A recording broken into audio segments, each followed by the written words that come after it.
స్కాంద పురాణంలో వ్యాసుడు తల బద్దలు కొట్టుకు చెప్పుకున్నాడు ఎన్నో శ్లోకాలు. ఎంత గొప్పదో చెప్పాడు. నేను ఇవాళ సమయం లేదు కాబట్టి రేపటి రోజున మీకు చెప్తాను. వెంకటాద్రి పర్వతం ఒక్కటే ఎంత గొప్పదో ఎన్ని శ్లోకాలు చెప్పాడు ఆయన. ఆఖరికి చెప్పాడు, ఈ బ్రహ్మాండమునందు నువ్వు ఎన్ని యోజనాల దూరంలో ఉండి వెంకటాచల పర్వతం ఉన్న వైపు చూసి నమస్కారం చేస్తే పాపదానం చేస్తానన్నాడు. ఆ పర్వతం మీద నువ్వు ఒక్క తులసి మొక్క పెట్టి చుట్టూ కూర్చుని ఒక రోజంతా విష్ణు సహస్రనామ స్తోత్ర పారాయణ చేసుకో.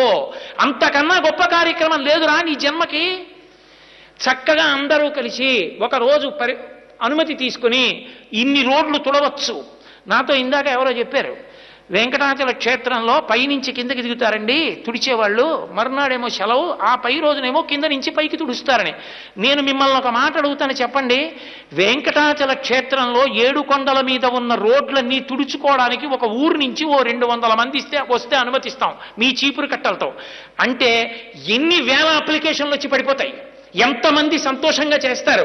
ఒక దేవాలయ వ్యవస్థ భక్తుడికి కూడా అవకాశం ఇవ్వాలి, ధర్మంలోకి కలుపుకోవాలి. మా దేవాలయం, మా గుడి మేం చేసుకుంటాం, ఇది మాది, మేం రక్షించుకుంటాం. నువ్వు కలిసిపోవాలి 10 మందితో, సంతోషంతో నువ్వు కలిసి క్షేత్రాన్ని వృద్ధిలోకి తీసుకురావడం అంటే మా వెంకటాచలమని కొన్ని వేల మంది, లక్షల మంది గుండెల మీద చేసుకొని అందరూ దర్శనానికి వెళ్ళిపోక్కర్లేదు. కొన్ని వేల మంది వెంకటాచల పర్వతమంతా కూర్చుని విష్ణు సహస్రం చదువుతుంటే, కొన్ని 100 మంది రోడ్లన్నీ తుడుస్తుంటే, కొన్ని 100 మంది దేవాలయం దగ్గర సేవ చేస్తుంటే, ప్రభువు సేవలో మనందరం తరించిపోతే వ్యాసుడు స్కాందంలో ఏం చెప్పాడో అది దేవాలయ నిర్వహణ.